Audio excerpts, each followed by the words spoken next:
देखिए, बड़ी दुर्भाग्य की बात है। कल जिस समय मेरे किसान लोग अपना थोड़ा-सा प्रयास कर रहे थे, एक काफ़िला निकलता है, मेरा मौलिक अधिकार है, मैं पहले भी कह चुका हूँ, मेरा संवैधानिक अधिकार है। संविधान आपको अधिकार देता है कि आप किसी भी योजना का निंदा कर सकते हैं, विरोध कर सकते हैं। आप चाहें तो काले झंडे भी दिखा सकते हैं। आप किसी भी माध्यम से सरकार की किसी नीति का विरोध करना चाहते हैं तो आपको मौलिक अधिकार है, आपको कोई रोक नहीं सकता। लेकिन दुर्भाग्य क्या है, जिनकी जड़ें आरएसएस में बड़ी गहराई तक हैं, ये लोग किसी भी संविधान का सम्मान नहीं करते, किसी व्यक्ति की प्रशंसा नहीं करते। इनको सिर्फ एक व्यक्ति विशेष की प्रशंसा करनी आती है, जो वो कर रहे हैं। कल मेरे किसानों ने क्या किया, इन्होंने लाठी चार्ज किया, आंसू गैस के गोले चलाए। ये दुर्भाग्य है, इन्होंने किसान के ऊपर लाठी चलाकर मेरे देश को, मेरे किसानों के ऊपर जो अत्याचार किया है, इन्होंने पूरे राज्य को कलंकित किया है। समय देख रहा है। मुझे याद है एक दिनकर साहब की कविता की कुछ पंक्तियाँ, समर शेष है। तो मैं इनको बता दूं, समय लिखेगा उनका भी अपराध जो आज तटस्थ हैं। तो आप जिस तरह से तटस्थ होकर जो अत्याचार हमारे किसानों पर कर रहे हैं, समय देख रहा है, आपका हिसाब जरूर किसान लेगा। लेकिन सर, आप पेशे से जो है एडवोकेट हैं, वकील हैं, कैसे पूरे मामले को आप देखते हैं कि क्या विरोध प्रदर्शन करना भी जो है, अपनी मांगों को मांगना भी जो है, तो क्या ये इन सब चीज़ों को देखते हैं, क्या रणनीति आप लोग तैयार कर रहे हैं अगर किसान आंदोलन के आप साथ दे रहे हैं? देखिए, संविधान के दायरे में रहकर अगर मैं बात करूंगा, और मुझे करनी भी चाहिए, जिस तरीके से किसी भी नीति का अगर विरोध हम करते हैं, जो मैंने पहले भी कहा कि मेरा मौलिक अधिकार है और मेरे मौलिक अधिकारों की रक्षा करना सरकार का दायित्व है। अगर वो मेरे अधिकारों की रक्षा नहीं कर पा रही तो सरकार अपने दायित्व को, अपनी ड्यूटीज़ को, जो उनकी फंडामेंटल ड्यूटीज़ हैं, जो संविधान में वर्णित हैं, उसको नहीं कर पा रही है। ये दुर्भाग्य है। इनकी इस करनी से, इस कथनी से एक बात स्पष्ट होती है कि ये सरकार संविधान का कोई सम्मान नहीं करती। और मुझे लगता है आने वाले टाइम में, आने वाले समय में जिस तरीके से ये गतिविधियां संवैधानिक ताकतों के खिलाफ, संविधान के खिलाफ इन्होंने चलाई हैं, मुझे लगता है कि संविधान को ख़त्म करने का प्रयास है।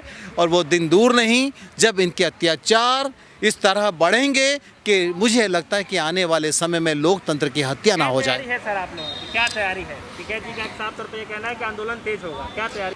और बड़े तरीके से, मतलब किस अंदाज में ये जो रिपोर्टर्स हैं, जो मेरे प्रवक्ता आकर किसी भी पार्टी के जब बोलते हैं, अगर उनकी सरकार के खिलाफ एक शब्द आ जाए तो बड़ी आलोचनात्मक तरीके से पूछते हुए उनका बहिष्कार करते, उनको बदनाम करते हैं।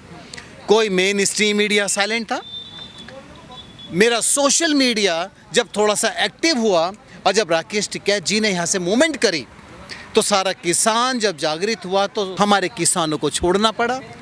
और इसकी बद्दुआएं जो इन्हें ले रही है सरकार, चाहे वो हरियाणा की हो या केंद्र सरकार, एक महिला के सर में लाठी मारकर उसके सर को फोड़ देते हैं, अब लहूलुहान कर देते हैं। और वही बच्चा करता है जिसको पाला, और उसी अम्मा का बच्चा पुलिस में है और पुलिस वाला अपने माँ के ऊपर अत्याचार कर रहा है।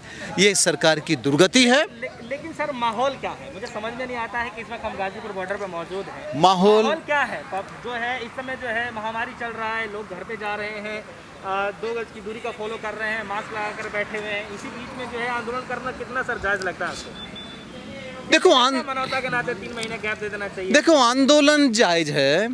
मैंने कहा कि आंदोलन अभी 2 महीने से नहीं है, पिछले 6 महीने से चल रहा है। ये आपका कोरोना का ब्लास्ट तो 2020 में हो गया था।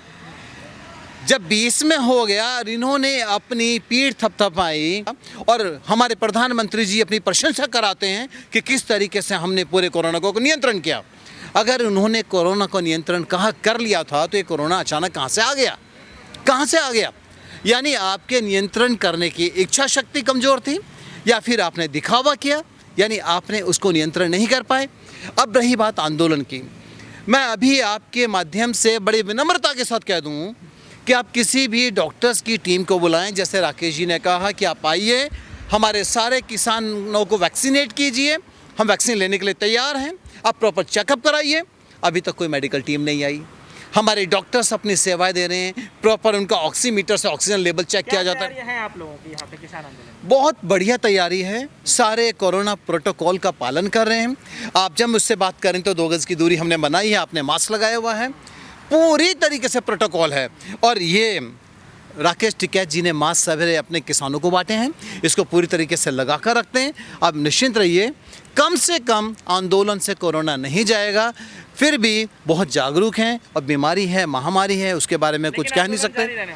आंदोलन तो जारी रहेगा और अब आंदोलन को जारी रहना भी चाहिए, क्योंकि ये सरकार के द्वारा की गई बर्बरता, अपमानजनक स्थिति में हमको डाल देना, हमें इस तरीके से गालियां देना, ये बहुत दुर्भाग्य है और ये दुर्भाग्य हमारे लिए नहीं है, आने वाले टाइम में इस सरकार के लिए होगा।